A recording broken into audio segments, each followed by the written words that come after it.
तो देखिए दोस्तों, पिछली कक्षा के अंदर हमने जाना था अकाउंटिंग क्या होता है, लेखांकन की परिभाषा हमने समझी। अब हम इसके आगे बढ़ते हैं। देखिए, अगर आप लोगों को क्या करना है, अकाउंटिंग सीखना है, तो अकाउंटिंग सीखने के लिए या अकाउंटिंग करने के लिए अगर हमें क्या रखना है, हिसाब किताब रखना है इस तरीके से, तो इसके अपने कुछ क्या है, सेट ऑफ रूल्स है, कुछ नियम कायदे तो होते ही है। दिखती सी बात है, हमने आपको बताया था अकाउंटिंग अपने आप में क्या प्रोसेस है, जो आपके पास बिजनेस ट्रांजेक्शन है उसको रिकॉर्ड करना, क्लासिफाई करना, समराइज करना, कम्युनिकेट करना और इंटरप्रिटेट करना। तो इस पूरे प्रोसेस को कंप्लीट करने के लिए दिखती सी बात है कुछ सेट ऑफ रूल्स तो होंगे ही होंगे। तो हमें एक क्या करने पड़ेंगे, वो सारे के सारे रूल्स समझने पड़ेंगे। इन रूल्स को हम लोग अलग अलग नामों से कह सकते हैं। कोई इनको मान्यताएं कहते हैं, कोई इसको एजम्पशन बोल देता है,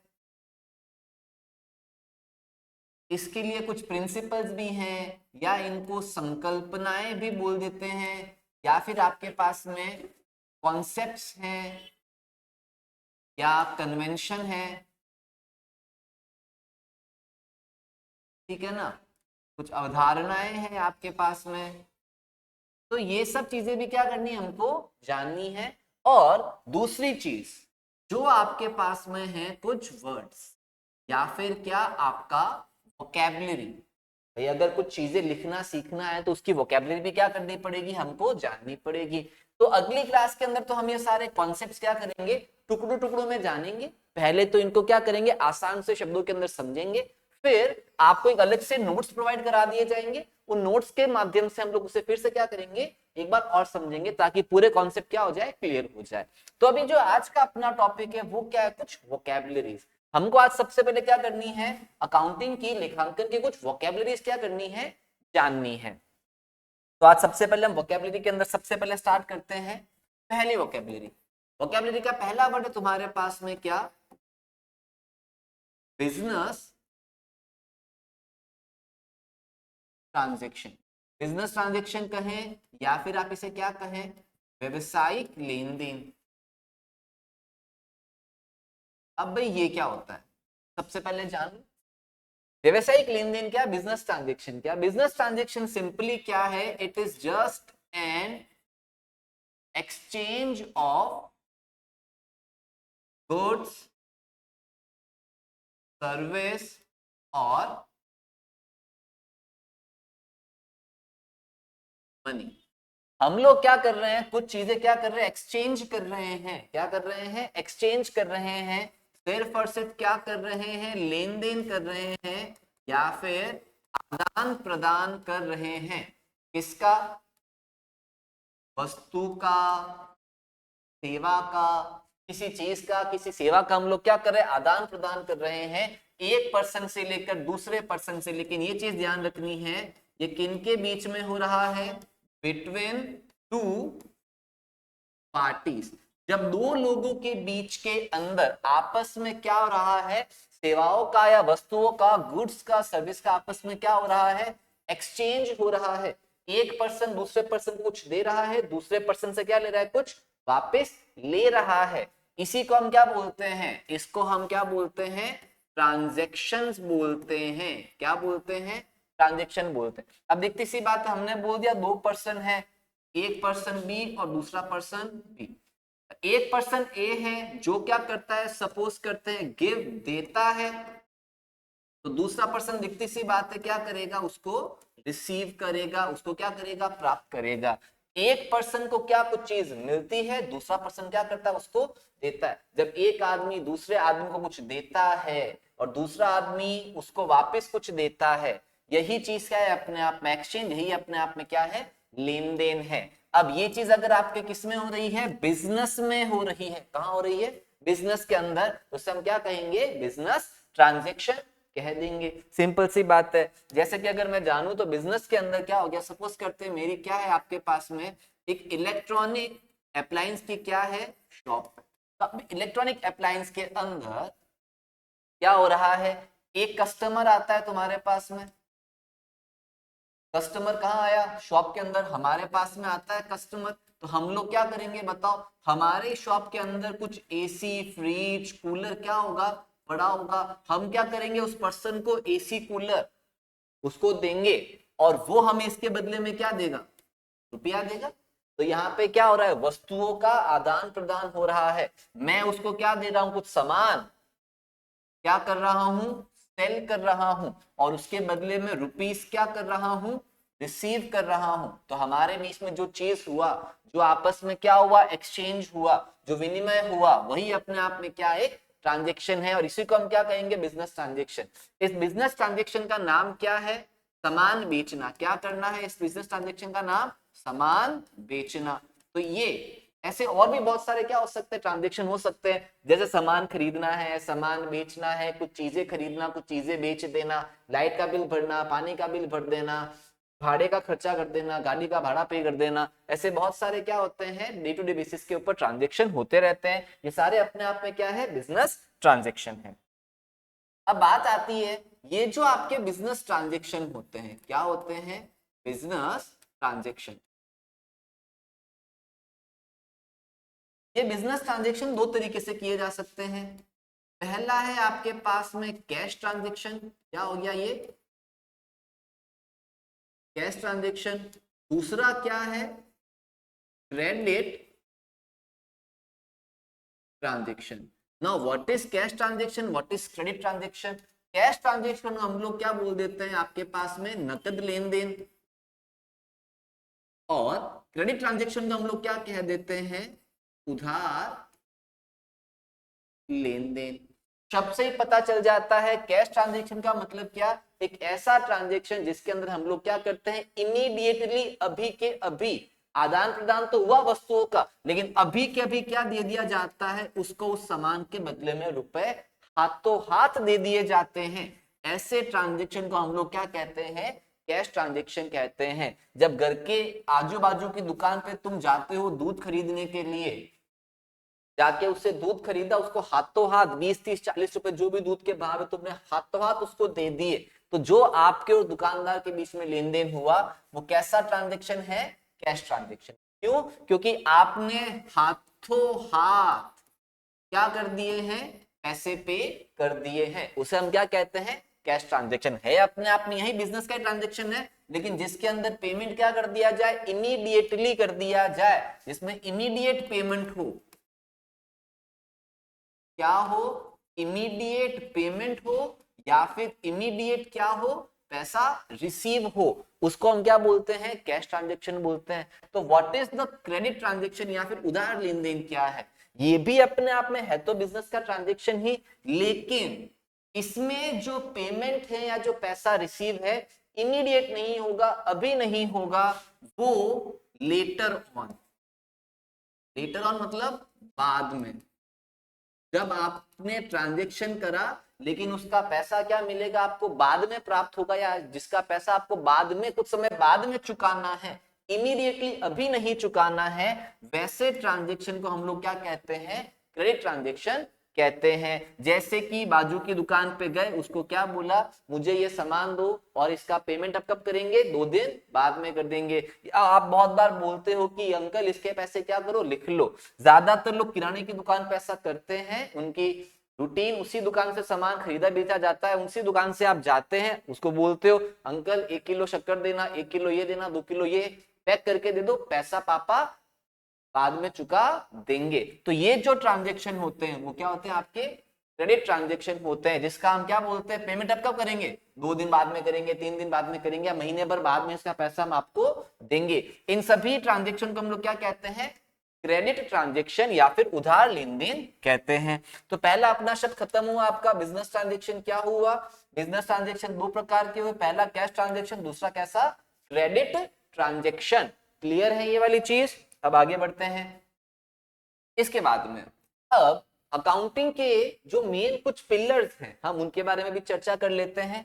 अकाउंटिंग के देखो 4 मेन पिलर हैं। क्या है, 4 मेन पिलर। अकाउंटिंग करने में जो 4 मेन पिलर काम आते हैं, पहला पिलर है तुम्हारे पास में एसेट, दूसरा पिलर है तुम्हारे पास में लाइबिलिटी, तीसरा पिलर तुम इसे मानो इनकम, और चौथा क्या बोलो आप इसे, एक्सपेंस। एसेट को हम लोग कहते हैं संपत्ति, कुछ लोग इसे परिसंपत्ति भी कहते हैं, एक ही बात है। दूसरा है आपके पास में लाइबिलिटी, जिसे क्या कहते हैं, दायित्व, या फिर इसका नाम देयता भी होता है। तीसरा इनकम है आपके पास में, आय कहें, ये आपके पास में क्या है, व्यय।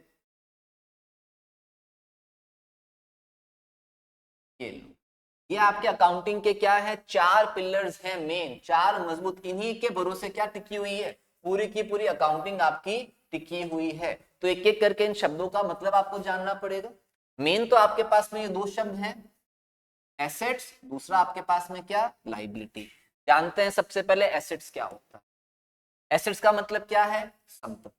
अब संपत्ति का मतलब क्या, अगर आप लोग बिजनेस करने बैठे हो, आया ना, तो आपके बिजनेस के अंदर 2 चीजें आपके साथ चलती है, एक एसेट्स, दूसरी आपकी लाइबिलिटी। नाउ एसेट्स क्या होती है, एसेट्स मतलब वो सारी प्रॉपर्टी, क्या बोला, वो सारी प्रॉपर्टी जो आपकी हेल्प कर रही है, क्या कर रही है, हेल्प कर रही है, या आपके बिजनेस को क्या कर रही है, आपके बिजनेस को हेल्प कर रही है। किस चीज में हेल्प कर रही है, पहली चीज आपके बिजनेस को चलाने में हेल्प कर रही है, दूसरी चीज आपको पैसा कमाने में क्या कर रही है, हेल्प कर रही है। ऐसी सारी प्रॉपर्टीज जो आपके बिजनेस को हेल्प कर रही है, किस चीज में, आपके बिजनेस को चलाने में, आपके बिजनेस को हेल्प करने में, किस चीज के लिए, पैसा कमाने के लिए हेल्प कर रही है, या वो सारी चीजें एसेट्स है। या अगर मैं और कहूं आपको, तो वो सारी चीजें एसेट्स है जिसकी वजह से आपको क्या मिलेंगे, बेनिफिट्स मिलेंगे। क्या मिलेंगे, बेनिफिट्स मिलेंगे। बेनिफिट्स कब, आज मिले तो भी चलेगा और कल मिले तो भी चलेगा। आज मतलब आपको अगर प्रेजेंट में कोई बेनिफिट मिल रहे हैं, कल मतलब फ्यूचर, आज या आने वाले कल के अंदर अगर कोई भी चीज जो तुम्हारे बिजनेस की क्या है, प्रॉपर्टी है, और वो तुम्हारे बिजनेस को चलाने में मदद करेगी, तुमको पैसा कमाने में मदद करेगी, वो सारी तुम्हारी क्या हो जाती है, एसेट्स हो जाती है। क्या हो जाती है, एसेट्स आपकी क्या हो जाती है, संपत्ति हो जाती है। अगर वापिस से समझना चाहे, बताओ एसेट्स क्या होती है। एसेट्स क्या, वो सारी प्रॉपर्टीज, क्या है, वो सारी प्रॉपर्टीज जिसको आप क्या करते हैं, ओन करते हैं, जो क्या है, आपकी खुद की है, जो आपकी हमेशा रहेगी, जो आपकी एट प्रेजेंट आपकी है। आपकी मतलब, आपकी का यहां पर मतलब किससे है, बिजनेस से है। किससे है, बिजनेस से। वो सारी चीजें जो बिजनेस की है, किसकी है, बिजनेस की। क्या है बिजनेस की, जो बिजनेस की क्या है, प्रॉपर्टी है, जिसको बिजनेस ने खरीदा है, जो बिजनेस में है, जो क्या करने वाली है, बिजनेस को हेल्प करने वाली है। क्या करने में, बिजनेस को चलाने में, बिजनेस को क्या करने में, ऑपरेट करने में, जो आपके बिजनेस को ऑपरेट करने में मदद करेगी, जो आपके बिजनेस से आपको पैसा कमा कर देने में क्या करेगी, मदद करेगी, वो सारी अपने आप में क्या होती है, एसेट्स होती है। फॉर एग्जाम्पल, क्या क्या आपके बिजनेस में है जो आपको पैसा कमाने में आज या कल क्या करेगी, मदद करेगी, वो सभी अपने आप में क्या होती है, एसेट्स या फिर परिसंपत्तियां होती है। जैसे क्या है भाई वो एसेट्स और परिसंपत्तियां, जैसे अगर मैं बात करूं, आपकी दुकान है या आपका कोई बिजनेस है, आपकी सपोज करते एक बड़ी सी क्या है, फैक्ट्री है। अगर आपका बिजनेस क्या है, किसी चीज को मैन्युफैक्चर करने का, आपकी फैक्ट्री है, तो फैक्ट्री में तुम्हारे पास में क्या क्या होगी, एक बड़ी सी तुम्हारी क्या है, बिल्डिंग हो सकती है, या फैक्ट्री का बड़ा सा आपका लैंड हो सकता है। उस फैक्ट्री के अंदर आपके पास में क्या हो सकती है, बड़ी बड़ी मशीनें हो सकती हैं। ये सब क्या है, ये सब आपके बिजनेस की है। दूसरा, ये बिल्डिंग, ये लैंड, ये मशीन आपको क्या करने में हेल्प कर रही है, ये आपको हेल्प कर रही है बिजनेस रन करने में। अगर ये नहीं होंगी तो क्या अपना बिजनेस चला पाओगे क्या। जो आपकी फैक्ट्री है, अगर आपकी फैक्ट्री की बिल्डिंग ही नहीं हुई, फैक्ट्री के पास में प्लॉट, फैक्ट्री की जमीन नहीं हुई, फैक्ट्री के अंदर मशीन नहीं हुई, तो फैक्ट्री चला पाओगे क्या, फैक्ट्री संभाल पाओगे क्या, नहीं संभाल पाओगे।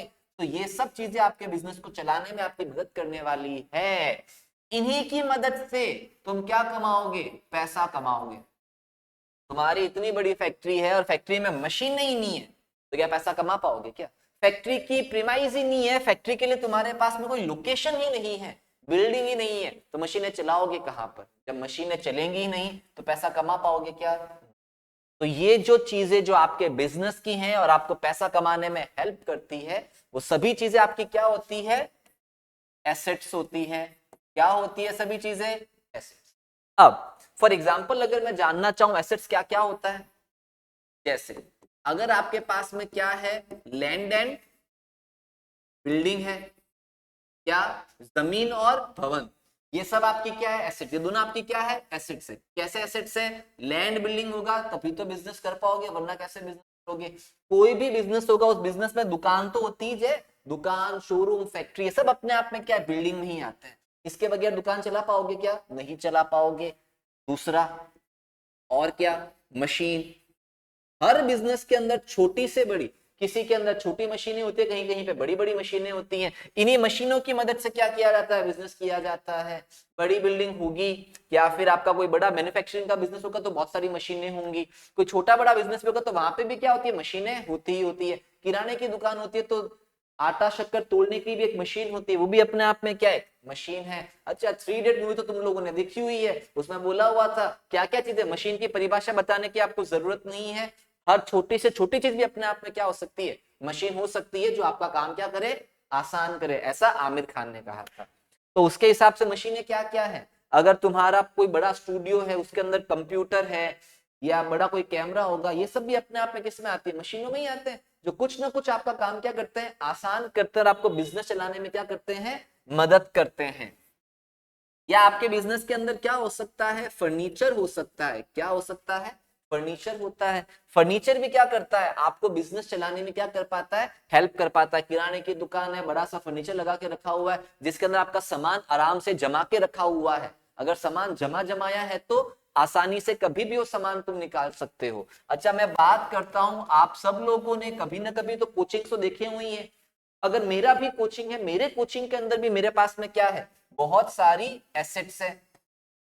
ये वही एसेट्स है जो मुझे पैसा कमाने में क्या कर पा रही है, मदद कर पा रही है। तुम्हारे सामने एक बड़ा सा डिजिटल बोर्ड लगा हुआ है, ये भी मेरी क्या है, अपने आप में एक एसेट है। क्यों एसेट है, ये हमारे बिजनेस की है।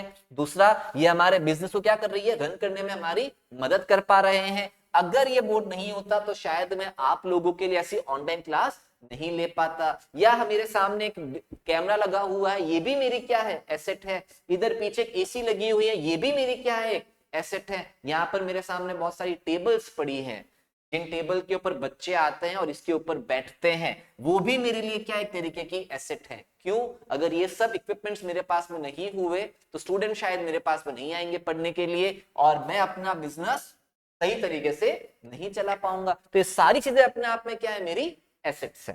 क्लियर है? कुछ और भी आता है जैसे कैश। क्या बोला हम लोगों ने, कैश। अब व्हाट इज कैश, कैश तो सबको पता है, रोकड़ा। क्या, कैश।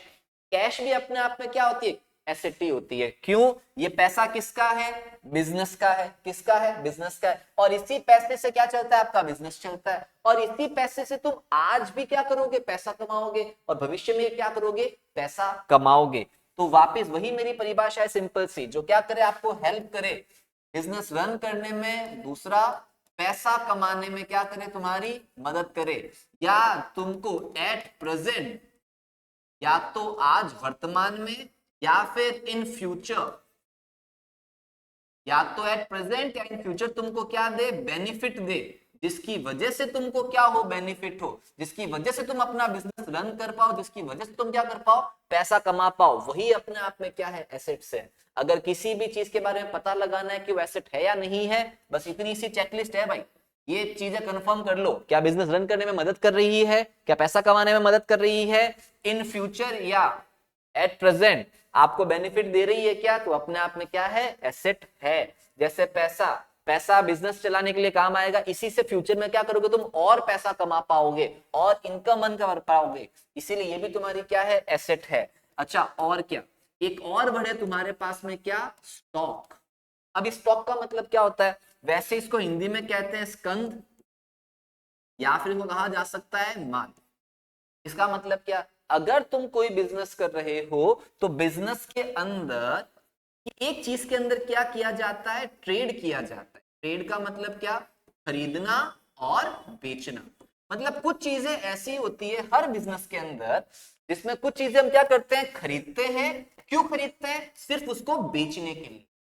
जब किसी चीज को खरीदा जाता है with the motive of selling, खरीदा ही क्यों मैंने, बेचने के लिए। तो जो चीज तुम बेचने के लिए खरीदते हो वही तुम्हारा क्या होता है, माल। वही तुम्हारा क्या होता है, स्टॉक। किराने की दुकान के अंदर किराने का सामान क्यों खरीदा जाता है, बेचने के लिए। एक इलेक्ट्रॉनिक अप्लायंस की शॉप है, वो एसी, फर्नीचर, फ्रिज, कूलर क्यों खरीदता है, बेचने के लिए। कपड़े की दुकान के अंदर, रेडीमेड शॉप के अंदर कपड़े क्यों खरीदे जाते हैं, बेचने के लिए। तो अलग अलग दुकान के लिए अलग अलग चीजें क्या हो सकती है, स्टॉक हो सकती है। स्टॉक का मतलब ही क्या है, माल, या फिर हम क्या कह सकते हैं इसको, स्कंद कह सकते हैं। ठीक है, क्या बात समझ में आई। जिस चीज में हम लोग क्या करते हैं, ट्रेड करते हैं, मतलब खरीदते हैं और फिर उसको बेच देते हैं, वो क्या होता है, स्टॉक। क्या स्टॉक अपने आप में एसेट है, हाँ एसेट है। क्यों एसेट है, स्टॉक किसका है, बिजनेस का है। बिजनेस क्या करता है, ओन करता है। इसी से उसका बिजनेस क्या है, चल पाता है। अगर दुकान में माल ही नहीं होगा तो दुकान चला पाओगे क्या। किराने की दुकान के अंदर किराने का सामान ही नहीं है, दुकान चलेगी क्या, बंद हो जाएगी वो तो। हाँ ना।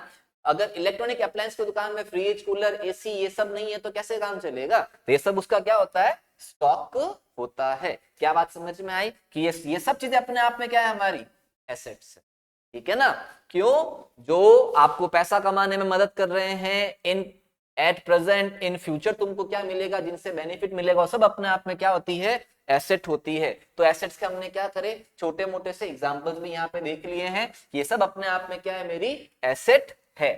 चीजें क्लियर है। ऐसे और भी बहुत सारी चीजें जो हमारी एसेट होती हैं, बट उनको हम क्या करेंगे, धीमे धीमे और समझेंगे। पर हाल फिलहाल के लिए मुझे ऐसा लगता है कि अपने लिए 5-6 शब्द क्या है, पर्याप्त है।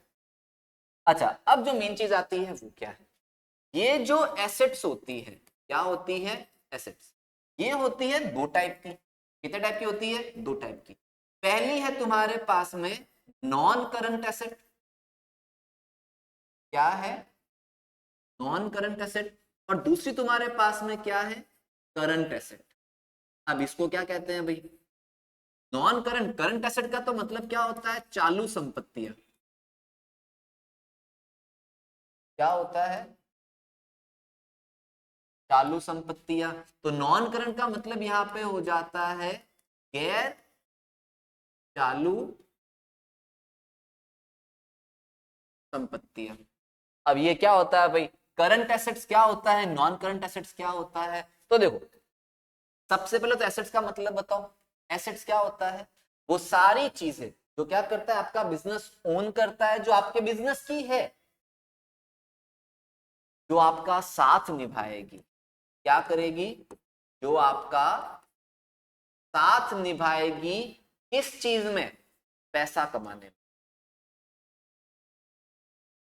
अगर तुमको पैसा कमाना है तो पैसा कमाने में, अगर एक बिजनेस को पैसा कमाना है, रुपया कमाना है, तो उसका साथ कौन निभाएगी, उसकी, ये वही अर्धांगिनी है, यही तुम्हारी जीवन साथी है, जो तुमको क्या करेगी, पैसा कमाने में मदद करेगी। अब बात ये आता है, ये एसेट्स है जिसको तुम ओन करते हो, जो तुमको क्या देगी, बिजनेस चलाने में मदद करेगी, तुमको पैसा कमाने में मदद करेगी, आज या कल, या तो इन फ्यूचर या इन एट प्रेजेंट तुमको क्या करेगी, बेनिफिट प्रोवाइड करवाएगी। वो सब तुम्हारी क्या होती है, एसेट्स होती है। पर ये एसेट्स क्या होती है, दो टाइप की होती है। टाइप की होती है, दो टाइप की। एक होती है करंट एसेट्स, दूसरी क्या होती है, नॉन करंट एसेट्स। ये करंट एसेट्स क्या, जो कम समय तुम्हारा क्या करेगी, कम समय के लिए तुम्हारा साथ निभाएगी, तुम्हारी मदद करेगी और चली जाएगी। एक क्या होती है, नॉन करंट एसेट्स, जो ज्यादा समय तक तुम्हारे साथ रहेगी, तुम्हारा हेल्प करेगी, तुमको मदद करेगी पैसा कमाने में, और एक ज्यादा समय तक तुम्हारा साथ निभाएगी। वो क्या होती है, non current assets. Current assets और नॉन करंट एसेट्स बिल्कुल ही क्या है, गर्लफ्रेंड और बीवी की तरह है। करंट एसेट्स क्या है, गर्लफ्रेंड की तरह है, और नॉन करंट एसेट्स क्या है, तुम्हारी बीवी की तरह। लंबे समय तक तुमको दुख देने वाली है, मतलब तुम्हारे साथ रहने वाली है। और ये क्या, कुछ समय तक तुम्हारे साथ में रहेगी, तुमको हेल्प करेगी और फिर बाद में चली जाएगी। और नॉन करंट एसेट्स तुम्हारे पास में क्या बीवी की तरह है, जो एक बार पीछे पड़ी है तो आसानी से छोड़ने वाली नहीं है, लंबे समय तक क्या रहने वाली है, तुम्हारे साथ रहने वाली है।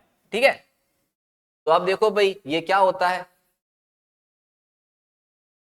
देखो तो करंट एसेट्स क्या होती है, ऐसी एसेट्स जो क्या करने वाली है, आपको मदद तो करेगी, क्या करेगी, आपको मदद तो करेगी, लेकिन एक टाइम पीरियड तक। कितने टाइम पीरियड तक, फॉर 1 ईयर।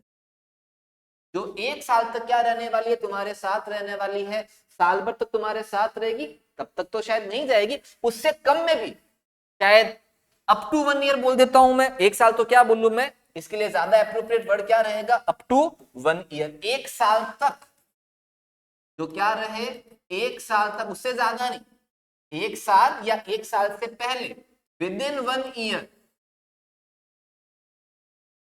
जो तुमको मदद करके क्या करेगी, छोड़ के चली जाएगी, वो तुम्हारी क्या होती है, करंट एसेट्स होती है। एक होती है नॉन करंट एसेट्स, जो कितने समय तक, मोर देन 1 ईयर, 1 साल से ज्यादा समय तक तुम्हारा साथ निभाएगी, तुमको पैसा कमाने में मदद करेगी, और फिर हो सकता है ये भी छोड़ के चली जाए, और ऐसा हो सकता है ये तुम्हारे साथ में लंबे समय तक रहे, लेकिन उसे हम क्या कहेंगे, नॉन करंट एसेट्स। तो करंट एसेट्स क्या, नॉन करंट एसेट्स क्या, करंट एसेट्स क्या, जो चालू है, कुछ समय तक तुम्हारे साथ रहेगी, तुमको पैसा कमाने में मदद करेगी, और फिर ये घटती बढ़ती रहती है, आती जाती रहती है, जिस तरीके से हमने बोला गर्लफ्रेंड है, आती जाती रहती है, और बीवी अपने आप में क्या हो जाती है, फिक्स हो जाती है, एक बार आ गई तो आगे, फिर या तो हमारे साथ जिंदगी भर टिक जाएगी, या फिर बीच में छोड़ के चली जाएगी, पर वापस नहीं आएगी फिर। अब ये तो क्या है, आती जाती रहती है, एक आई दूसरी गई, दूसरी आई तीसरी गई, 36 आई 36 गई, वो तुम्हारे पास में क्या सारी करंट एसेट्स है।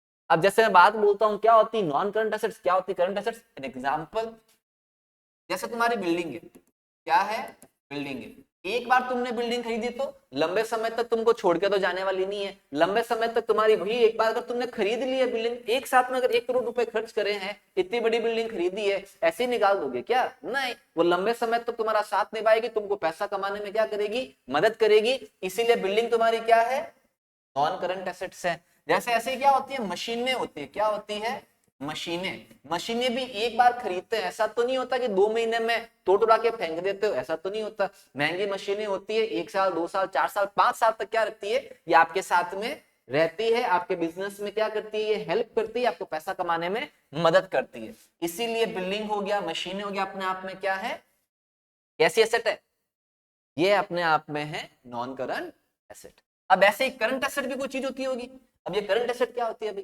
करंट एसेट वो जो कम समय तक तुम्हारे साथ में रहेगी, फिर ये आती जाती रहती है, जैसे स्टॉक। आप कोई बोलोगे स्टॉक लंबे समय तक रहता है क्या, हाँ हाँ, जो माल तुमने खरीदा है उसको हम लोग कोशिश करते हैं साल भर में बेच बचा के निवेड़ देते हैं। देख लो किराने की दुकान में ऐसा कोई आदमी नहीं होगा जो चाहेगा कि उसकी दुकान के अंदर घी तेल 4-4 5-5 साल तक पड़ा रहे, कोई आदमी नहीं चाहता। कपड़े की दुकान वाला नहीं चाहता कि उसने जो कपड़े का लॉट खरीदा है वो 4-5 साल तक उसके साथ में रहे, वो नहीं चाहता। वो क्या चाहता है, माल आए, कुछ महीनों के अंदर बिक जाए और उससे वापस क्या आ जाए, पैसा आ जाए, और उस पैसों से वापस तो क्या करे, नया माल खरीद ले। तो वैसे तो स्टॉक उसको पैसा कमाने में मदद करता है, लेकिन हम लोग क्या चाहते हैं, स्टॉक कम समय तक रहे, आता जाता रहे। ठीक है, ये हमारे साथ में क्या रहेगा, 1 साल तक ही रहेगा, ज्यादा। अब इसका ये मतलब नहीं कि ज्यादा समय तक नहीं रह सकता, ज्यादा समय तक रह भी सकता है, बट हमारी इंटेंशन क्या होती है, साल भर में आया और ये निकल जाए, इसे हम क्या बोलते हैं, स्टॉक। ऐसे ही क्या है, कैश। कैश भी अपने आप में क्या है, करंट एसेट है। क्यों, क्योंकि देखो पैसा भी अपने आप में क्या है, पैसा तो क्या है, लक्ष्मी जी, और लक्ष्मी जी सबको पता है क्या है, संचय, टिकती नहीं है कहीं पे भी। आज तुम्हारे पास में लाख रुपए, कल तुम्हारे पास में लाख रुपए नहीं रहेंगे, तो क्या इसकी वैल्यू अप डाउन नहीं हुई क्या? ऐसा नहीं कि 5-6 साल तक तुम्हारे पास में उतने ही रुपए पड़े रहे, नहीं, ये क्या होते हैं, घटते बढ़ते रहते हैं, चेंज होते रहते हैं, तो अमाउंट फिक्स थोड़ी रहा ये। तो अपने आप में कैश भी अपने आप में क्या हो गई, तुम्हारी करंट एसेट रह गई। ये साल भर, हाँ ऐसा हो सकता है कि 10,000 रुपए तुमने रखे, वो साल भर तक फिक्स पड़ी रहे तुम्हारे पास में, फिर भी क्या रहने वाला है, करंट एसेट ही रहने वाला है, क्योंकि कैश का नेचर तो ऐसा ही है। कैश तो क्या अपने आप में चंचल है, ये घटता बढ़ता रहता है, आता जाता रहता है, इसीलिए अपने आप में क्या है, करंट एसेट है।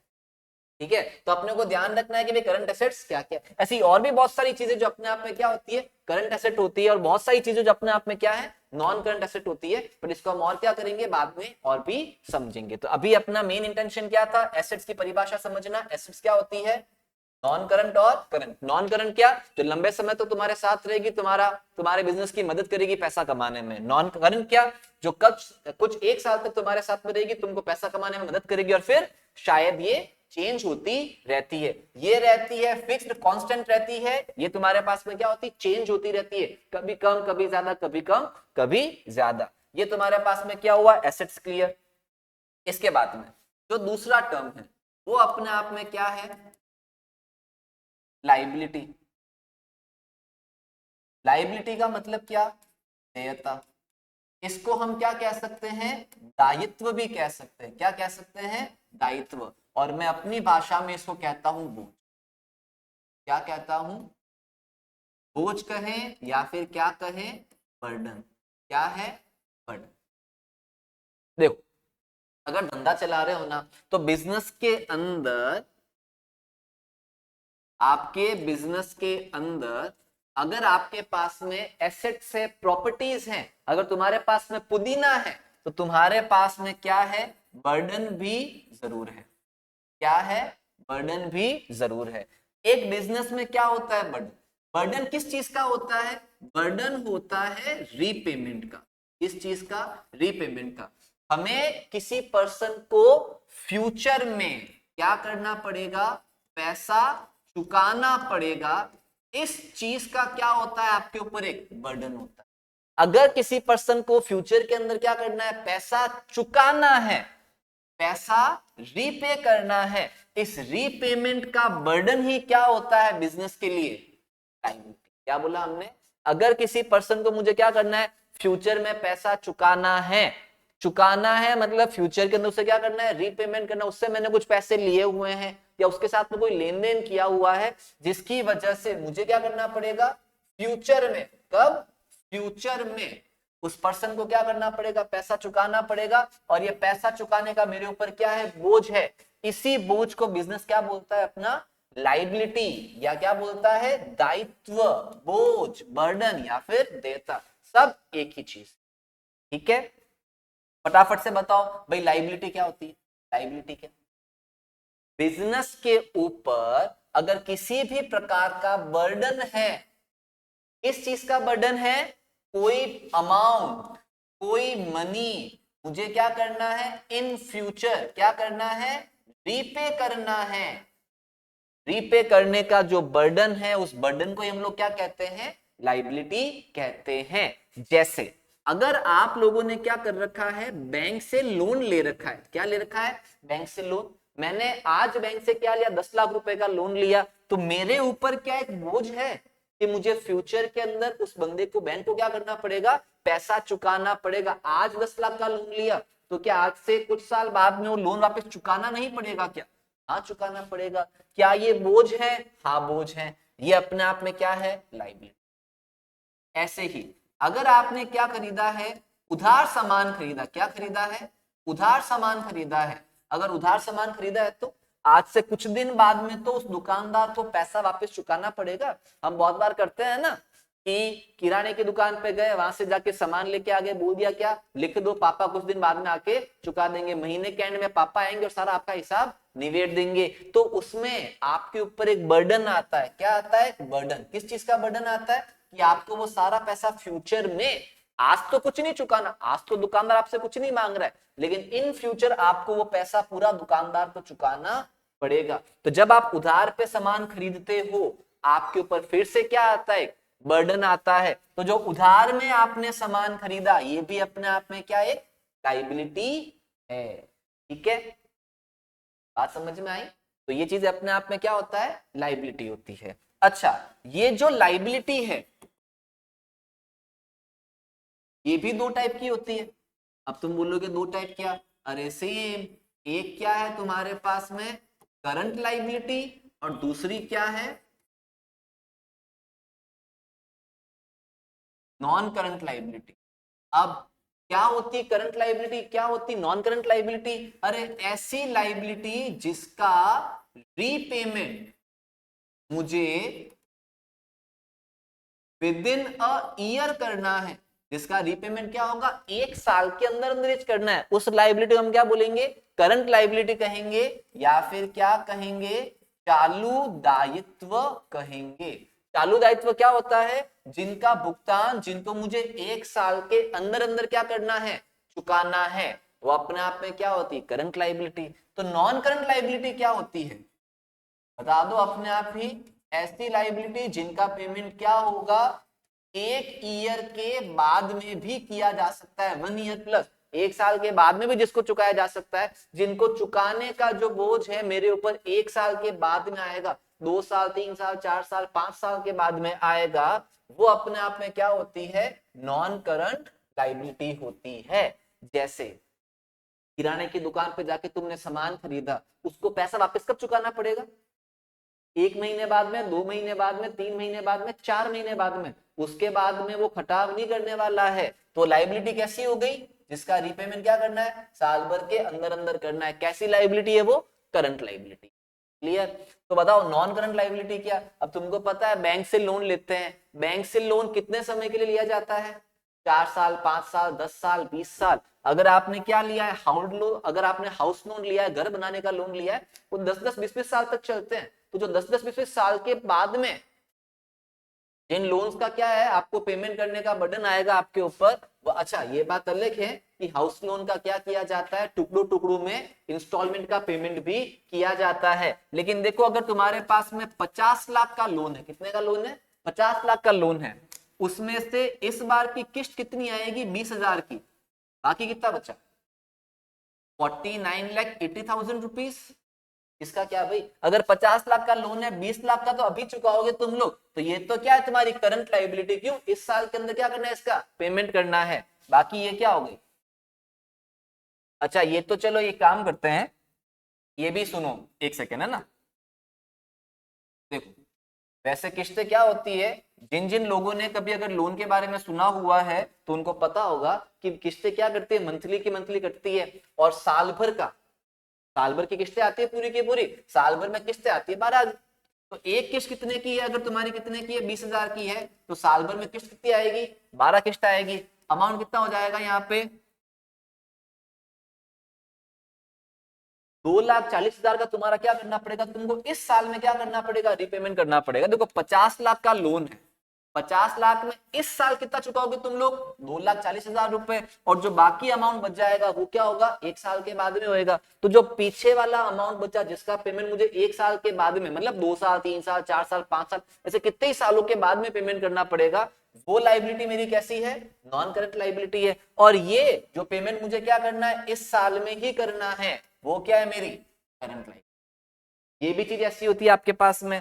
अच्छा और कुछ देखे तो, एक तुम्हारे पास में क्या है, सीएल, दूसरा तुम्हारे पास में क्या है, एनसीएल। वापस बताओ, एक दो एग्जांपल मुझे बता दो सीएल के, एनसीएल के। सीएल कैसा, दुकानदार से सामान खरीदा आपने, आजू बाजू की किराने की दुकान से, उसको पेमेंट कब चुकाना पड़ेगा तुमको, महीने 2 महीने के अंदर, एक साल के अंदर अंदर चुकाना है, कैसी लाइबिलिटी, करंट लाइबिलिटी है। बैंक से आपने लोन ले रखा है 10 साल का, 10 साल के बाद में पैसा चुकाना है, कैसी लाइबिलिटी है, नॉन करंट लाइबिलिटी है। लेकिन अगर एक लोन का पेमेंट, कुछ पेमेंट आपको इसी साल करना है, तो वो क्या हो जाएगी, करंट लाइबिलिटी। और जिस लोन, जो आधा पोर्शन है जो आपको बाद में चुकाना है, वो अपने आप में क्या हो जाएगा, नॉन करंट लाइबिलिटी हो जाएगी।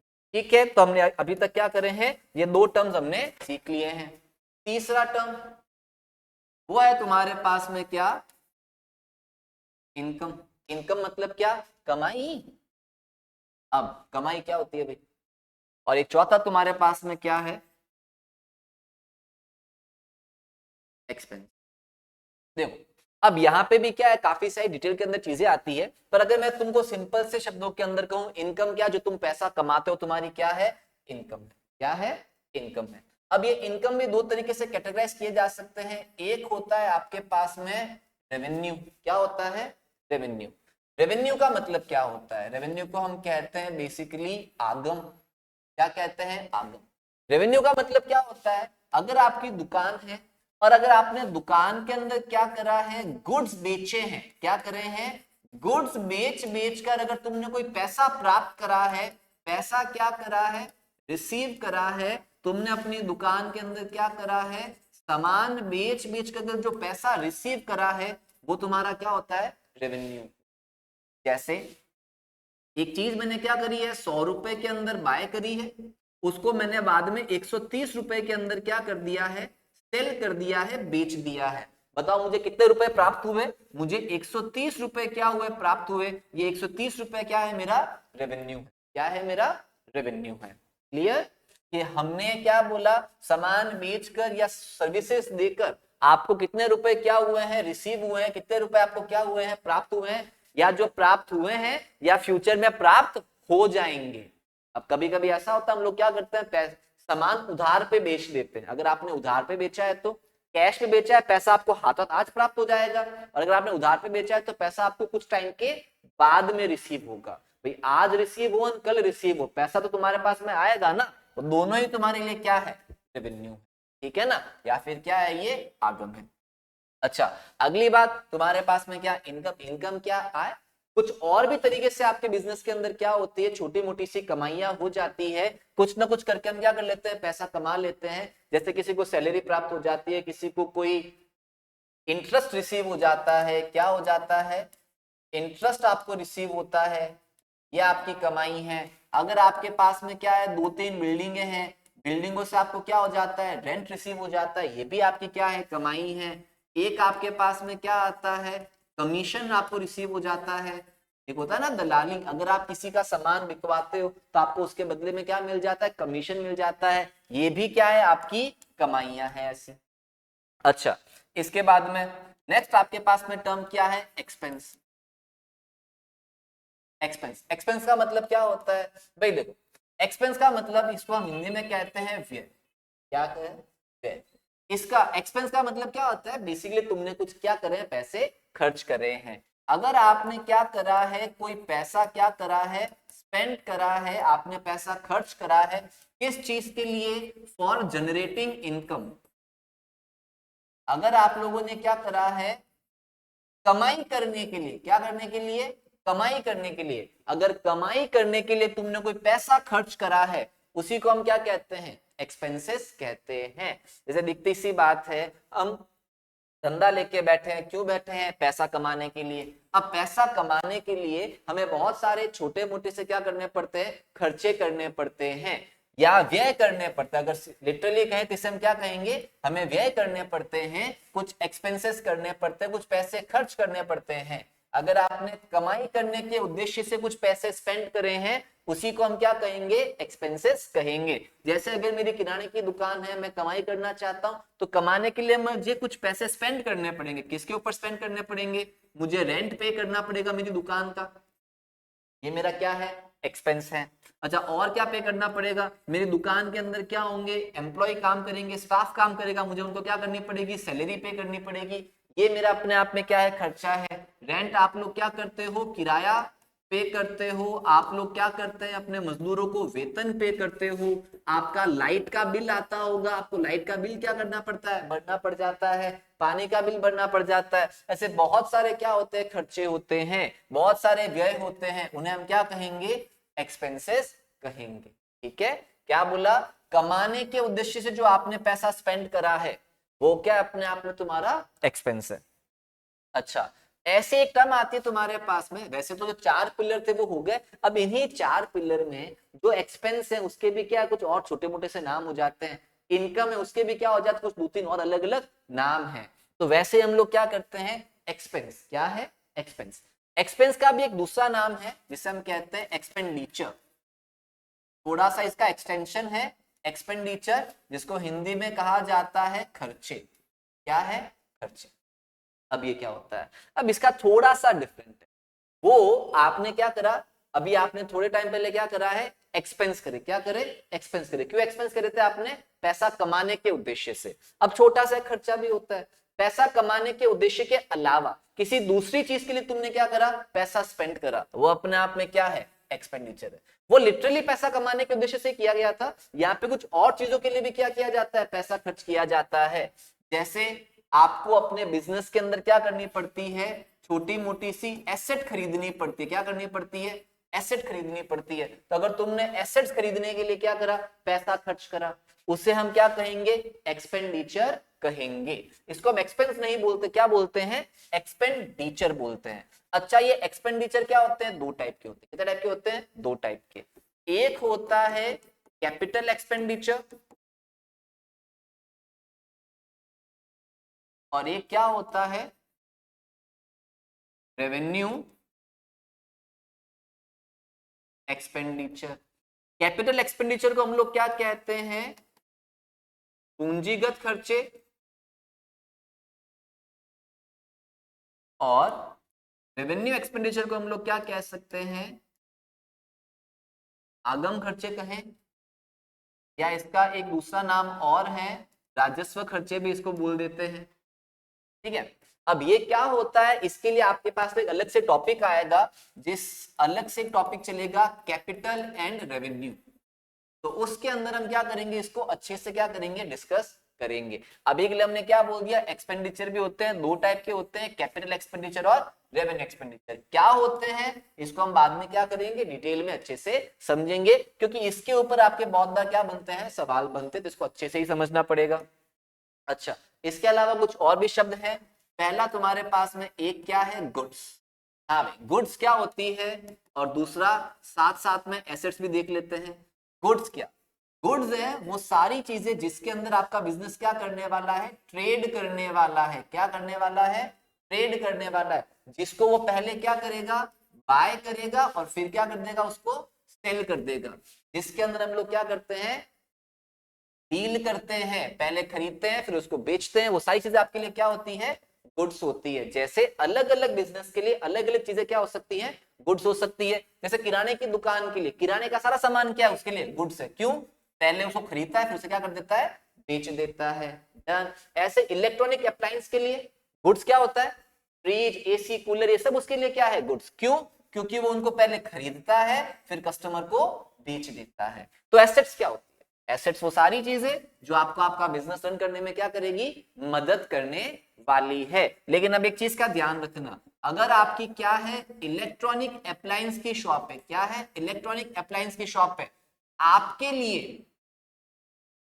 लिए जो एसी है, कूलर है, फ्रिज है, रेफ्रिजरेटर है, टीवी है, ये सब आपके लिए पता है क्या है, ये सब आपके लिए क्या है,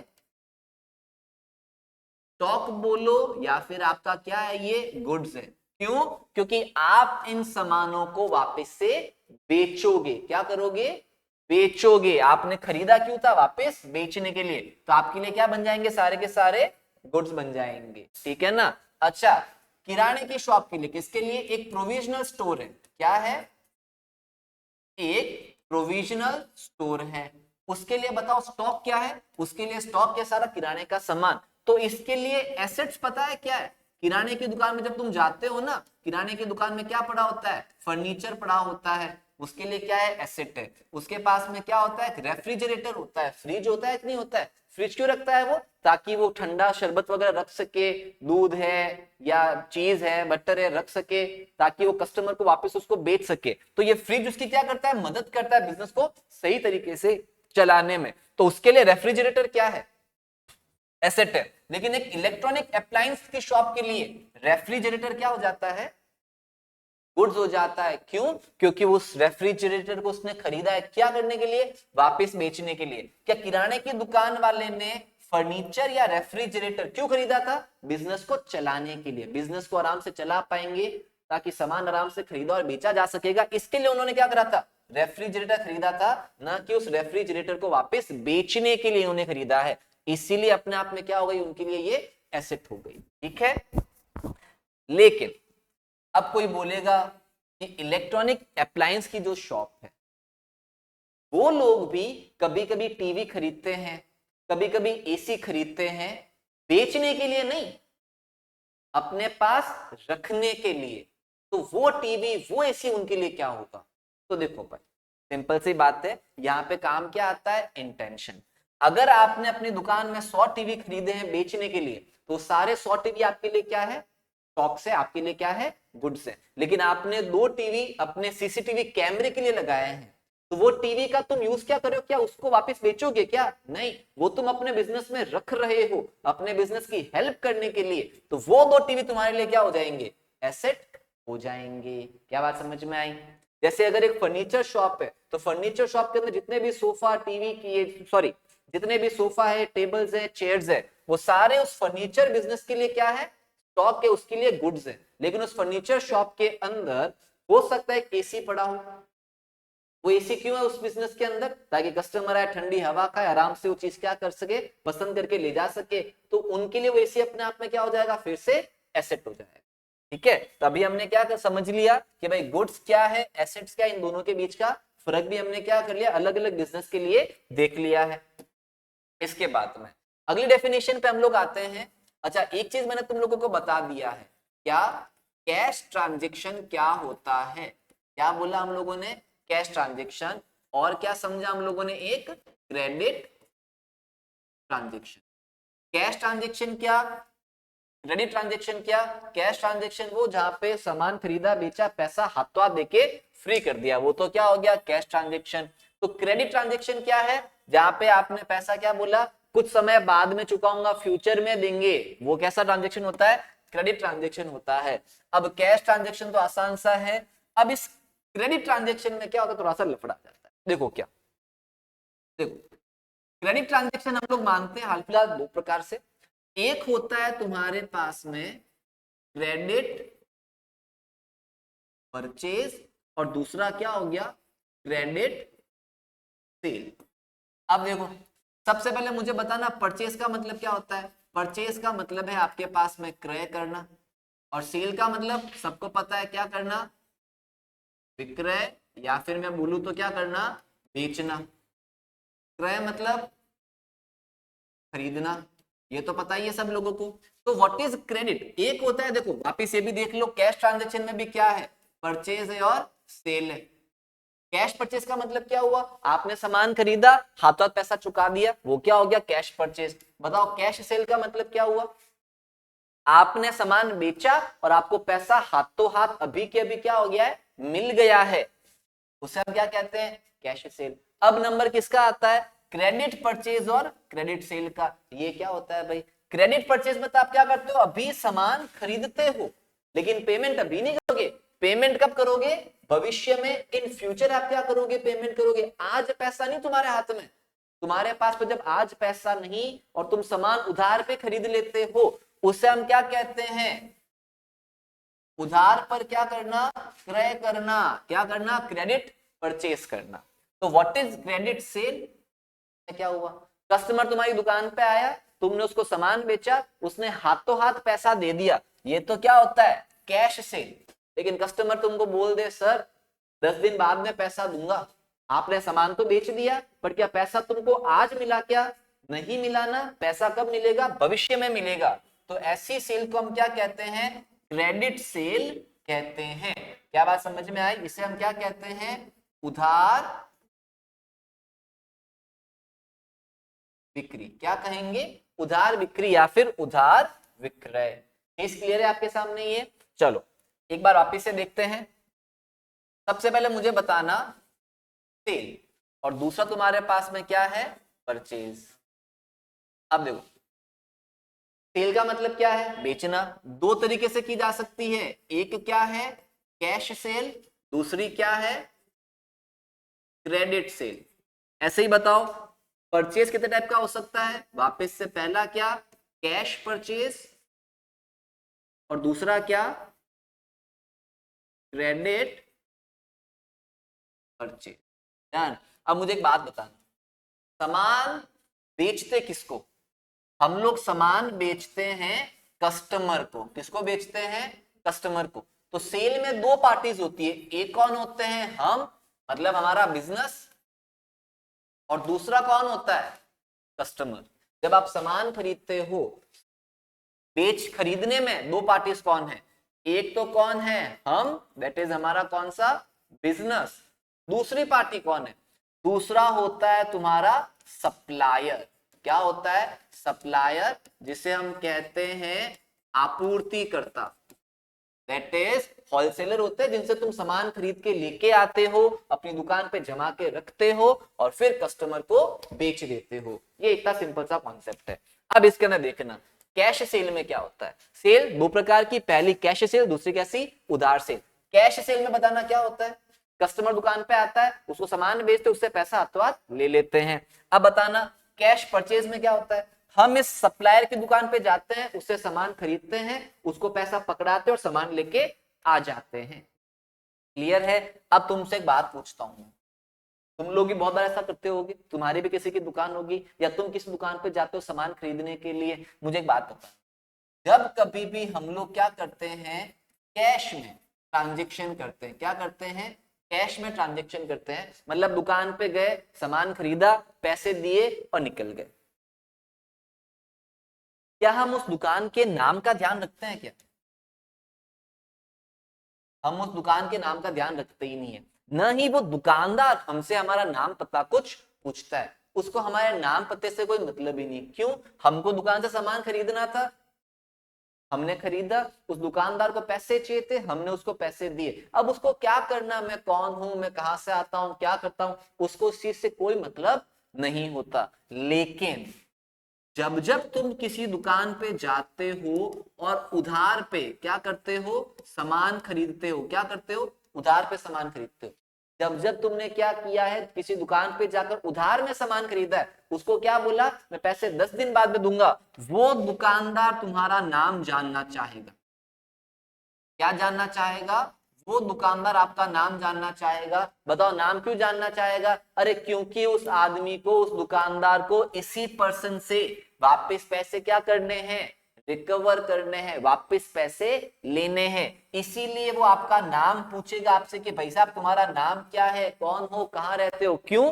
क्योंकि तुम उसको पैसा फ्यूचर में क्या दोगे, वापस दोगे। इसलिए यहाँ पे जब आपने क्या करा, कैश ट्रांजेक्शन करा, उसको तुम्हारे नाम से कोई मतलब ही नहीं था। क्यों मतलब नहीं था? क्योंकि उसको पैसा चाहिए था, तुमने उसको पैसा आज ही दे दिया था। यहाँ पे उसको तुम्हारे नाम से क्यों मतलब है? क्योंकि इसको पैसा चाहिए और तुमने पैसे के लिए क्या बोला, आज तो पैसा नहीं, फ्यूचर में दूंगा। और जब फ्यूचर में पैसा आएगा तो उसको ध्यान तो रखना पड़ेगा ना कि किस आदमी से मेरे को फ्यूचर में पैसा मिलना है, तो उसका वो आदमी का नाम क्या करेगा, पेपर पे लिख के रखेगा कि इस आदमी से मुझे क्या मिलेगा, फ्यूचर में पैसा वापस मिलेगा। तो इसी वजह से जब जब लेन देन कैसे होते हैं, उधार पे होते हैं, तब तब एक नई टर्म की क्या होती है, एंट्री होती है, जिसे हम क्या कहेंगे, बेसिकली नेम ही बोलते हैं।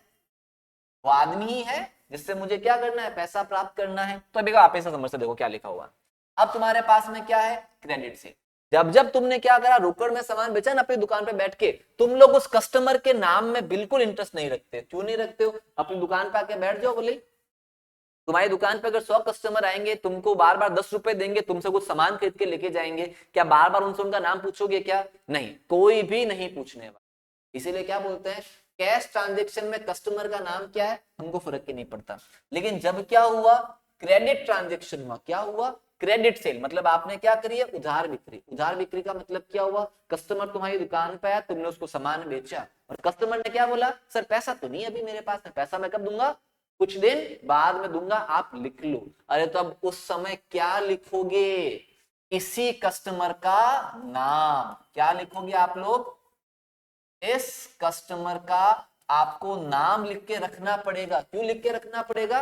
क्योंकि इस कस्टमर से मुझे क्या होंगे, फ्यूचर में पैसे वापस से रिसीव होंगे। इसीलिए मुझे क्या रखना पड़ेगा, इसका नाम याद रखना पड़ेगा। क्या बात समझ में आई? अब आगे, इस कस्टमर का नाम तो जो भी होगा, राम, श्याम, मोहन, संजू, जैसा, मंजू, कुछ भी हो सकता है, वो सारे नाम आपको क्या करने पड़ेंगे, लिखने पड़ेंगे। अब एक छोटी सी नई बात क्या भाई, जैसे क्लास के अंदर 10-15 बच्चे होते हैं, उन सबके अपने अपने नाम होते एक नहीं होते। किसी का नाम राम है, किसी का श्याम, किसी का मोहन, किसी का लता, किसी का निकिता, किसी का दिव्यांश, ऐसा कुछ भी नाम हो सकता है। लेकिन अब बात क्या आती है कि उन सभी को कलेक्टिवली हम लोग पता है क्या बोलते हैं, स्टूडेंट्स। क्या बोलते हैं, स्टूडेंट्स बोलते हैं। ऐसे ही मेरी दुकान में भी क्या होंगे, हजारों कस्टमर आते होंगे, हजारों में से 400, 500, 600, 700 तो क्या होंगे, कैश वाले होंगे, बट कुछ तो पीछे बच जाएंगे जो उधार पे सामान लेके जाते हैं। तो जो लोग उधार पे मेरी दुकान से सामान लेके जाते हैं और मुझे प्रॉमिस करते हैं कि मैं आपको फ्यूचर में पैसा दे दूंगा, उन सभी लोगों को कलेक्टिवली या मिलाकर एक नाम दिया गया है, उसे हम कहते हैं डेटर। क्या कहते हैं? डेटर। देखो स्पेलिंग आप इसे मैं लिख देता हूं सही से, क्या कहते हैं उसको?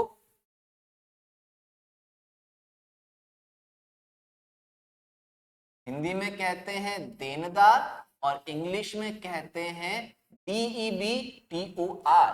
वैसे तो पढ़ने में लगता क्या है? DEBTOR, डेबिटर, लेकिन ये अपने आप में डेबिटर नहीं है, इस चीज का ध्यान रखना थोड़ा सा।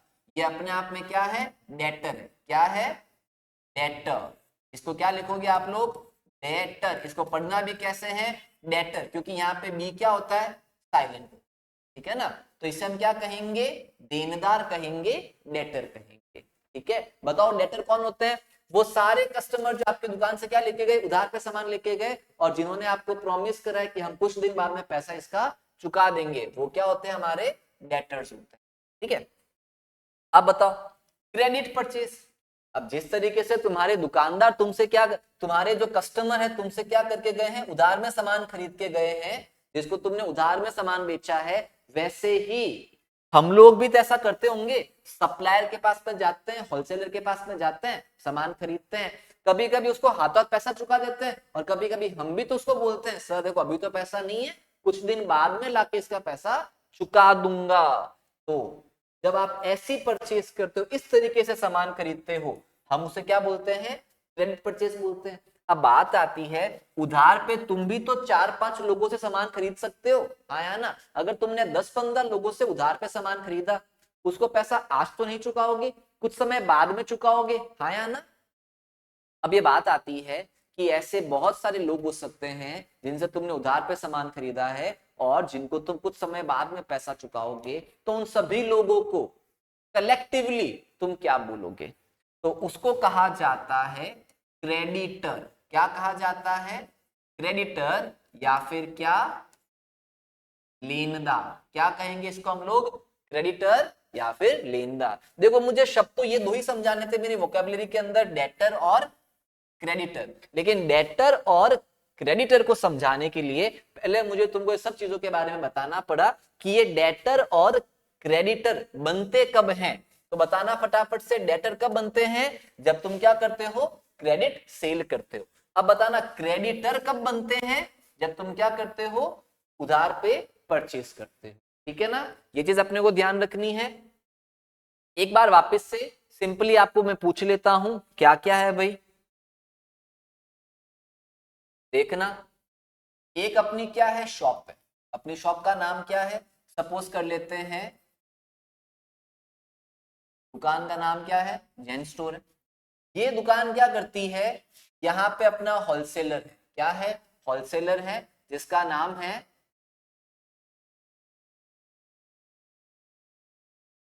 शर्मा ब्रदर्स। ये बहुत बड़े होलसेलर है फूड आइटम्स के। ये अपने क्या है? जैन स्टोर है, और ये लोग क्या करते हैं? कस्टमर को सामान बेचते हैं। अब कस्टमर में मेरे पास में 3-4 कस्टमर है, एक है एक्स, दूसरा है वाई, तीसरा है जेड। ऐसे क्या है ये? अब जैन स्टोर तो हमारा बिजनेस सही है, हमने क्या करा? इन लोगों से उधार पे सामान खरीदा।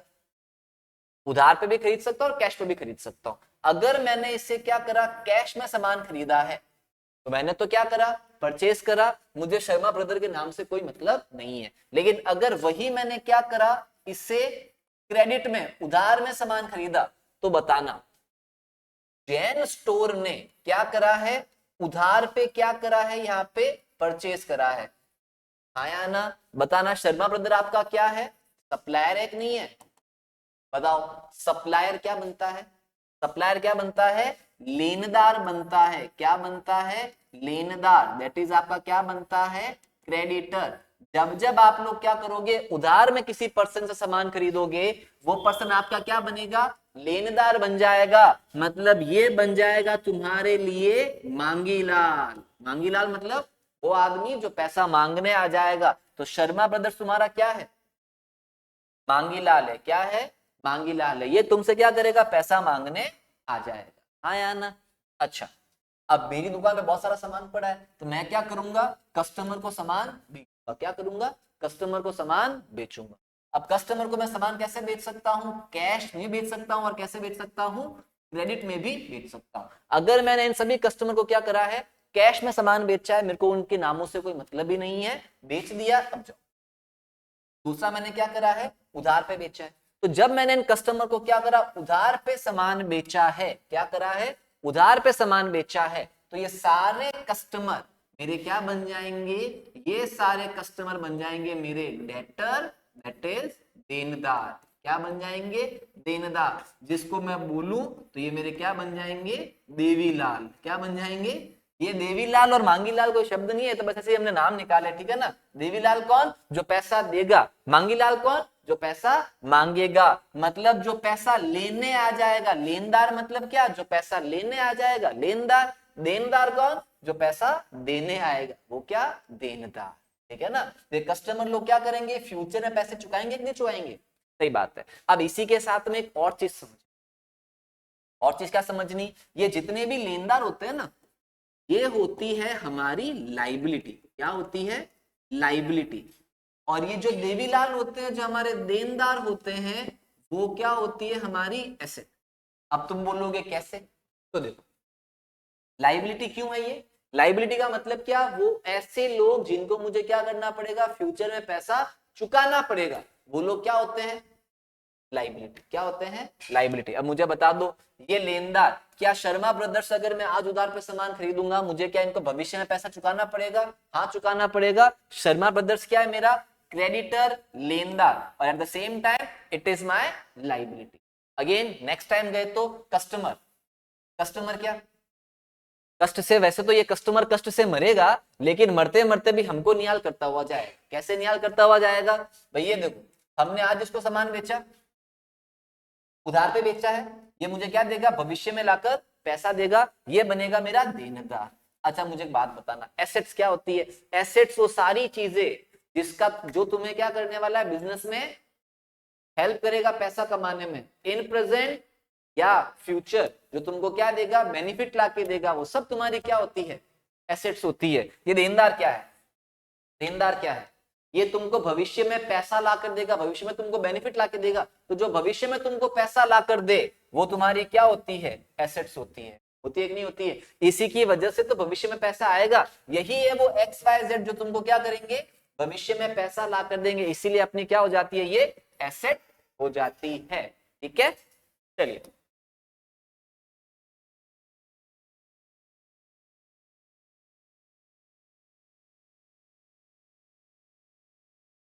हाँ, अब देखो कुछ और भी शब्द है छोटे छोटे से, वो भी हम लोग जान लेते हैं। एक है शब्द तुम्हारे पास में, कैपिटल। क्या है, कैपिटल। कैपिटल का मतलब क्या होता है, पूंजी, जिसे हम क्या कहते हैं, पूंजी कहते हैं। नाउ व्हाट इज कैपिटल, देखो होता क्या है, जब कभी भी हम लोग क्या करते हैं, बिजनेस स्टार्ट करते हैं, क्या करते हैं, बिजनेस स्टार्ट करते हैं। तो बिजनेस स्टार्ट करने के लिए सबसे ज्यादा जो जरूरी चीज होती है, वो होती है रोकड़ा। क्या होता है, पैसा चाहिए कि नहीं चाहिए, बिना पैसों के तो तुम बिजनेस स्टार्ट कर नहीं सकते। अब बात आती है पैसा लाएगा, आएगा कहां से, इसको लाएगा कौन।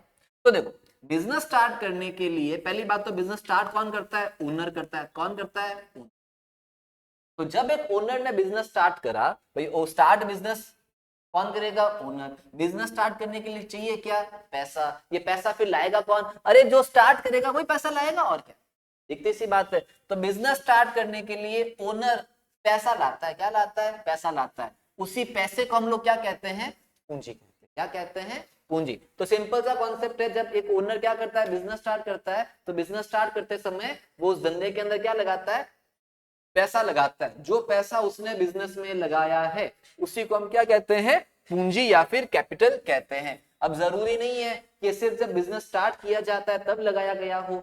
बिजनेस स्टार्ट करने के बाद में जब कभी भी बिजनेस को और जरूरत पड़ी कि हाँ भाई धंधा चलाने के लिए और पैसा चाहिए, और ओनर अपने घर से कुछ पैसा और लेके आ जाए, ओनर कहीं से भी जाके कुछ पैसा और लेके आ जाए, वो सारा पैसा क्या बन जाएगा, उसकी पूंजी बन जाएगा। मैंने धंधा स्टार्ट करा, धंधा स्टार्ट करते समय मैंने क्या लगाया, लाख रुपए लगाए, मेरी पूंजी कितनी हो गई, लाख रुपए। कुछ समय बाद में बिजनेस को कुछ पैसों की और जरूरत थी, मैं अपने घर से 2 लाख और लेके आ गया।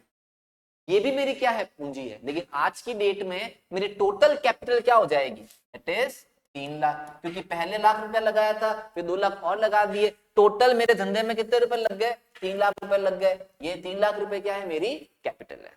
ठीक है, सिंपल सा कॉन्सेप्ट है। कैपिटल क्या, ओनर ने बिजनेस में कितने रुपए लगाए, उसे हम क्या कहते हैं, कैपिटल कहते हैं। एट द सेम टाइम इसकी डेफिनेशन इतनी छोटी सी नहीं है, कुछ और भी है। वो क्या है, वो है कि ओनर कितना पैसा वापस क्या करता है, मांगता है। दैट इज कितना पैसा वो क्या करेगा, क्लेम करेगा, किससे, फ्रॉम बिजनेस। वो भी क्या होती है, कैपिटल। कैपिटल की डेफिनेशन थोड़ी सी बड़ी है, तो इसको क्या समझते हैं, ओनर आपके बिजनेस से कितने रुपए मांगता है, उसको भी हम क्या कहते हैं, कैपिटल ही कहते हैं। अब ये चला, अभी तो बात यहाँ पे क्या थी, देने की थी। अभी यहाँ पे बात किसकी आ गई है, लेने की आ गई। अगर देने के पर्सपेक्टिव से पता लगाना है तो कैपिटल की डेफिनेशन क्या, भाई ओनर ने कितने बिजनेस को पैसे दिए हैं, वो क्या है, कैपिटल है।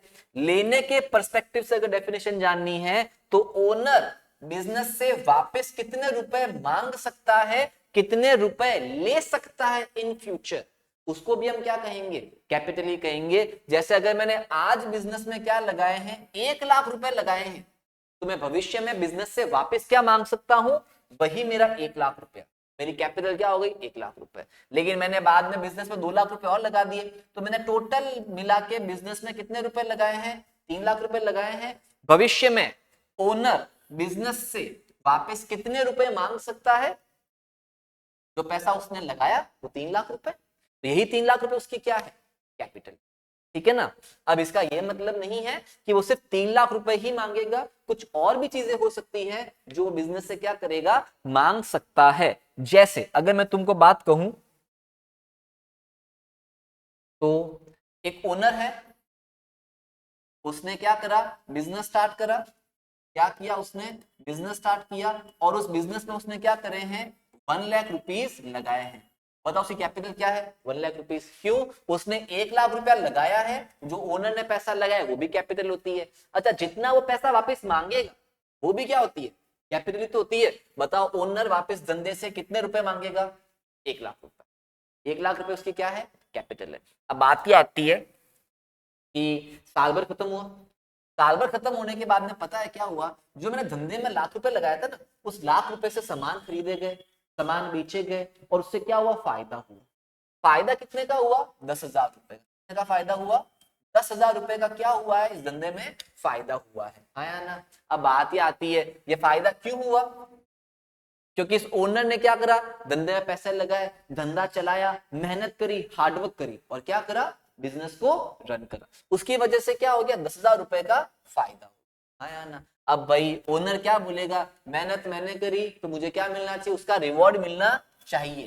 तो ये प्रॉफिट पर हक भी किसका होता है, ओनर का ही होता है। किसका होता है, ओनर का ही हक होता है। अब साल के एंड में ये ओनर बिजनेस से कितने रुपए मांगेगा, क्या बोलेगा, ये लाख रुपए तो मैंने लगाए थे, मुझे मेरे वो पैसे दो, और प्लस मैंने मेहनत करके जो पैसे कमाए उसमें भी हक किसका है, मेरा ही है। तो 10,000 भी क्या दो, मुझे दो। तो टोटल मिला के उसकी कैपिटल आज की डेट में क्या हो जाएगी, 1,10,000 रुपए हो जाएगी। क्या चीज समझ में आई कि कैपिटल की डेफिनेशन क्या, ओनर ने धंधे में कितना रुपया लगाया वो भी कैपिटल ही होती है, और वो धंधे से वापस कितने रुपए मांगता है वो भी क्या होती है, कैपिटल होती है। अब दिखती सी बात है, एक ओनर क्या चाहेगा, उसकी कैपिटल कम हो ज्यादा, ज्यादा हो, दिखती सी बात है। क्यों, क्योंकि उसको पैसे वापस लेने भी तो है।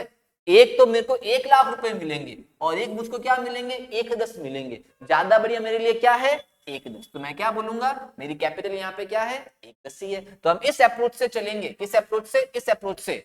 इसमें कैपिटल क्या होती है, कैपिटल क्या होती है, ओनर बिजनेस से कितने रुपए मांगता है, ओनर का बिजनेस पर कितने रुपए का क्लेम है, वो कितने रुपए बिजनेस से मांग सकता है, इसी को हम क्या कहेंगे, कैपिटल कहेंगे। कुछ और भी चीजें होती है जो बिजनेस से मांगता है, जैसे एक तो क्या, हम उसको कहते हैं अमाउंट इन्वेस्टेड, कि आपने धंधे में कितना पैसा इन्वेस्ट किया है वो आप मांगोगे। दूसरा, अगर बिजनेस में क्या हुआ है, प्रॉफिट या लाभ हुआ है, तो आप लाभ के पैसे भी मांगोगे बिजनेस से, वो भी आपके क्या है, कैपिटल का हिस्सा बनेगा। अगर आपने धंधा करने के लिए बिजनेस को क्या दिया है, रुपया दिया है, क्या दिया है, रुपया दिया है। अब देखते सी बात है, अगर तुम किसी बैंक में जाते, बैंक को भी क्या देते, लाख रुपए देते, तो तुमको उस लाख रुपए पे क्या मिलता, इंटरेस्ट मिलता, मिलता कि नहीं मिलता। ऐसे ही कभी कभी ओनर है ना बिजनेस को बोलता है कि भाई साहब मैंने भी तुझे क्या दिए, लाख रुपए दिए, तो उस पर मुझे क्या दे, इंटरेस्ट दे। तो बिजनेस को वो इंटरेस्ट इसको चुकाना पड़ जाता है। तो ये ओनर क्या करेगा, बिजनेस से वो इंटरेस्ट भी मांगेगा। तो जो पैसा ओनर मांगता है उसी क्या बन जाती है, कैपिटल।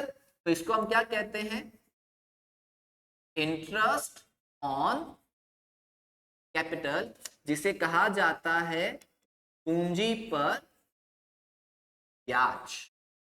ये सबको जोड़कर तुम्हारी क्या आती है, कैपिटल आती है। वैसे इसमें से कुछ पैसे घटाए भी जाते हैं।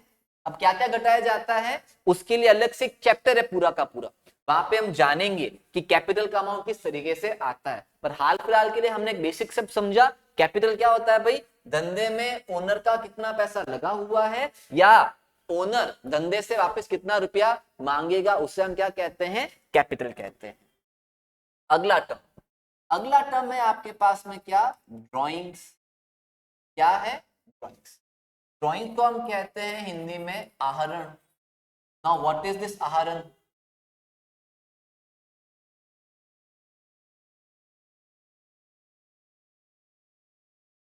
आहरण। नाउ ये क्या होता है, देखो बात क्या आती है, ये हमारे साथ में हमने रेगुलर बहुत बार देखा है कि एक कॉन्सेप्ट चलता है, बिजनेस है। क्या है, बिजनेस है। बिजनेस के अंदर क्या है, बिजनेस के अंदर बहुत सारा क्या पड़ा है, सामान पड़ा है, आया ना। उसके अंदर बहुत सारा क्या पड़ा है, पैसा पड़ा है। इस सामान का, इस पैसे का क्या यूज होना चाहिए, इस सामान का, इस पैसे का होना चाहिए बिजनेस यूज। क्या होना चाहिए, बिजनेस यूज। कि भाई सामान को क्या करो, बेचो, पैसा कमाओ, ये वापस से रुपया आएगा, उस रुपए से क्या करो, वापस से सामान खरीदो, उसको वापस बेचो, पैसा कमाओ। ये तो इसका क्या आ गया, बिजनेस यूज। लेकिन कभी कभी कोई लोग क्या करते हैं, इस सामान और इस रुपए का क्या कर लेते हैं, पर्सनल यूज भी कर लेते हैं। मतलब अपने पर्सनल काम में ले लेते हैं चीजों को। अगर आपने अपने दुकान का सामान और दुकान का रुपया क्या लिया, पर्सनल पर्पस के लिए काम में लिया, तो जितना आपने सामान पर्सनल पर्पस के लिए काम में लिया है, उसको हम लोग एक नाम देते हैं, जिसे हम क्या कहते हैं, ड्राइंग या फिर आहरण। क्या बोलते हैं इसको हम लोग, आहरण। अगर गल्ले का पैसा है, गल्ले के पैसों से तुमने दुकान का ही कोई सामान खरीदा, वो तो बिजनेस यूज है, कोई दिक्कत नहीं, सामान खरीदो, नानी है। लेकिन अगर आपने गल्ले के पैसों से क्या कर लिया, पर्सनल यूज कर लिया, तो उसे हम क्या कहेंगे, ड्राइंग कहेंगे। देखो पर्सनल यूज करना मना नहीं है, ऐसे नहीं बोला कि पर्सनल यूज करो मत। हमने क्या बोला, अगर तुमने उस पैसों का क्या करा है, पर्सनल यूज करा है, उसे क्या दो, एक नया नाम दो कि तुमने इतने रुपए का क्या करा है, पर्सनल यूज करा है। जैसे जैसे क्या कि बहुत बार आपकी क्या किराने की दुकान है, किराने की दुकान के तो किराने का सामान है, अगर वो तुमने किसी कस्टमर को बेचा तो वो क्या है, बिजनेस यूज है। लेकिन वही किराने का सामान अगर तुम अपने घर पे लेके आ जाते हो, तो हम उसे क्या कहेंगे, ड्राइंग कहेंगे। गल्ले के अंदर बहुत सारे रुपए पड़े हैं, उस रुपयों से तुमने क्या करा, दुकान का लाइट का बिल भरा, पानी का बिल भरा, एम्प्लॉय की सैलरी पे करी, वो तो क्या है, बिजनेस यूज है। लेकिन उसी गल्ले के पैसों से अगर तुमने अपने बच्चों की स्कूल की फीस भर दी, बच्चों को कपड़े दिला दिए, बीवी के मेकअप का सामान खरीद लिया, बीवी को साड़ी लाके दिला दी, या अपने घर का कोई खर्चा कर दिया, वो सारे क्या होते हैं, पर्सनल यूज होते हैं। और इन सभी पर्सनल यूज के लिए वर्ड क्या काम में लिया जाएगा, ड्राइंग्स काम में लिया जाएगा। अगला, अच्छा अब तुमको पता है परचेज क्या होता है, और बताना भाई सेल क्या होता है। देखो परचेज वर्ड काम में लिया जाता है जब कभी भी आपने क्या करे हैं, गुड्स बाय करें। क्या करे हैं, गुड्स बाय। जब कभी भी तुम लोग क्या करोगे, गुड्स बाय करोगे, उसे हम क्या कहेंगे, परचेज करना कहेंगे।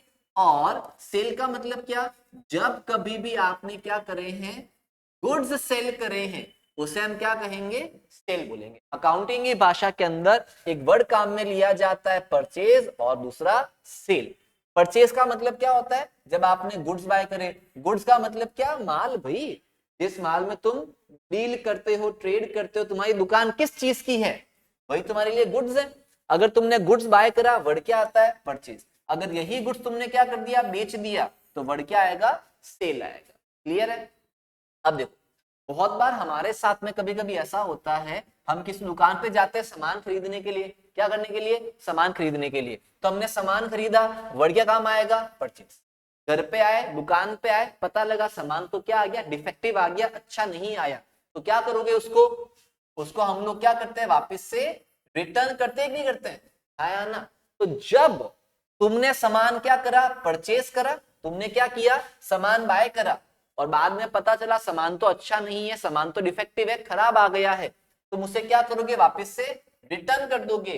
तो जब आपने खरीदा हुआ सामान क्या करा है, रिटर्न करा है, उसे हम क्या कहते हैं, परचेज रिटर्न। क्या बोलते हैं इसको हम लोग, परचेज रिटर्न। क्या बोलते हैं, परचेज रिटर्न। ऐसे ही सामान बेचा आपने, किसको बेचा, कस्टमर को। कस्टमर को सामान बेचा, कस्टमर सामान अपने घर पे लेके चला गया। जब वो कस्टमर अपने सामान को घर पे लेके गया, घर पे जाके पता चला, अरे यार ये सामान तो क्या आ गया, खराब आ गया, इस सामान के अंदर कुछ टूटा हुआ है या कोई छेद है, कुछ ऐसा है, वो भी क्या करेगा, उस सामान को वापस से रिटर्न करेगा। करेगा नहीं करेगा, हाँ करेगा। अब जब कस्टमर क्या करे, सामान रिटर्न करे, उससे हम लोग क्या कहेंगे, सेल्स रिटर्न। क्या कहेंगे, सेल्स रिटर्न। तो आ जाओ फटाफट से, परचेज का मतलब क्या था, सामान खरीदना। किसने खरीदा था, हमने खरीदा था, किससे, सप्लायर से। किससे खरीदा था हम लोगों ने, सप्लायर से, या फिर किससे, होलसेलर से। जब आपने होलसेलर से सामान खरीदा, वो क्या बन गया, परचेज। और सामान अच्छा नहीं आया, तुमने वही सामान क्या कर दिया, वापस से उसको रिटर्न, वापस उसको भेज दिया। तो जब आपने सामान वापस भेजा, क्या बन जाएगा वो, परचेज रिटर्न। सामान तुमने किसको बेचा था, कस्टमर को बेचा था। किसको बेचा था, कस्टमर को। कस्टमर को तुमने सामान बेचा, क्या बन गया, सेल्स। लेकिन कस्टमर को सामान अच्छा नहीं लगा, कस्टमर क्या करेगा, वापस से सामान रिटर्न कर देगा। कस्टमर क्या करेगा, वापस से लाके आपको देगा, उसे हम क्या कहेंगे, सेल्स रिटर्न कहेंगे। ठीक है। जब मैंने सामान वापस दिया, क्योंकि मैंने खरीदा था इसीलिए मैंने वापस दिया, क्या बन गया, परचेज रिटर्न। अब मैंने क्या करा था, वापस से बेचा था कि नहीं बेचा था। अगर मैंने ही सामान बेचा, तो मेरे पास सामान वापस आएगा, तो मैं उसे क्या कहूंगा, सेल्स रिटर्न कहूंगा। क्यों, पहले जब मैंने खरीदा था, मैंने वापस किया, परचेज रिटर्न। अब मैंने क्या करा है, बेचा है, कस्टमर ने वापस दिया, क्या बन जाएगा वो, सेल्स रिटर्न बन जाएगा। ठीक है दोस्तों, अभी हम क्या करते हैं, इन शब्दों पे यहीं पे अल्पविराम लगाते हैं। आगे भी कुछ शब्द जैसे जैसे नए नए आते रहेंगे, हम उन शब्दों के लिए क्या बनाएंगे, अलग से एक वीडियो फिर से बना देंगे। कुछ जैसे जैसे पढ़ाते पढ़ाते मुझे लगेगा कि हाँ अब मुझे कुछ नए शब्द आपको और सिखा देने चाहिए, तो हम ऐसे क्या करेंगे, टुकड़ों टुकड़ों के अंदर ऐसे शब्दों की एक सीरीज आपके साथ में लाते रहेंगे, ताकि आपको अकाउंटिंग के जो टर्म्स हैं वो धीमे धीमे पता लगते रहे। एक साथ में अगर मैंने सारे शब्द आपको सिखा दिए, तो शायद बहुत ज्यादा लंबा चौड़ा वीडियो हो जाएगा और आपको समझने में भी क्या आएगी, दिक्कत आएगी। इसलिए हम क्या करेंगे, ऐसे वीडियो को और भी धीमे धीमे लाते रहेंगे। अगला जो हमारी क्लास आएगी, वो क्लास आएगी कॉन्सेप्ट्स के ऊपर। किसके ऊपर आएगी, कॉन्सेप्ट्स के ऊपर। जो मैंने तुमको आते ही पहले बता दिया था, सीखना है तो नियम तो सीखना पड़ेंगे, फिर जो अकाउंटिंग है कुछ कॉन्सेप्ट्स पर टिकी हुई है, तो हमें नेक्स्ट वीडियो के अंदर क्या करना है, कॉन्सेप्ट सीखने हैं। ये बहुत ही इंपॉर्टेंट चीज है, हर पेपर में इसके ऊपर सवाल रहते ही रहते हैं। क्लियर से कुछ कॉन्सेप्ट तुमको याद रखने पड़ेंगे, और उस कॉन्सेप्ट में क्या लाइन दे रखी है, कि ऐसे ही सवाल होते हैं, वो लाइन आपको दे देते और पूछते हैं इस कॉन्सेप्ट का नाम क्या है, तो हमको क्या करना पड़ता है, वो चीज बतानी पड़ती है। तो इसी के साथ अभी हम क्या करते हैं, ब्रेक लेते हैं छोटा सा, वापस आपको क्या मिलेंगे, अगली क्लास के अंदर मिलेंगे। धन्यवाद।